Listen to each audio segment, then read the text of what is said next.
حضرت عبداللہ بن عمر رضی اللہ عنہ فرماتے ہیں کہ جب پہلے مہاجرین رسول اللہ صلی اللہ علیہ وسلم کی ہجرت سے بھی پہلے قباء کے مقام عصبہ میں پہنچے تو ان کی امامت حضرت ابو حذیفہ کے غلام حضرت سالم رضی اللہ عنہما کیا کرتے تھے۔ ان کو قرآن مجید سب سے زیادہ یاد تھا۔ اگلی حدیث میں حضرت انس بن مالک رضی اللہ عنہ روایت کرتے ہیں کہ آپ صلی اللہ علیہ وسلم نے فرمایا، اپنے حاکم کی سنو اور اطاعت کرو،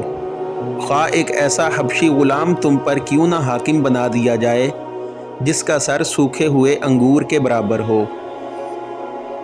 ایک اور حدیث میں حضرت ابو ہریرہ رضی اللہ عنہ روایت فرماتے ہیں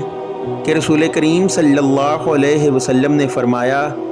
کہ امام لوگوں کو نماز پڑھاتے ہیں، بس اگر امام نے ٹھیک نماز پڑھائی تو اس کا ثواب تمہیں ملے گا، اور اگر غلطی کی تو بھی تمہاری نماز کا ثواب تم کو ملے گا اور غلطی کا وبال ان پر رہے گا۔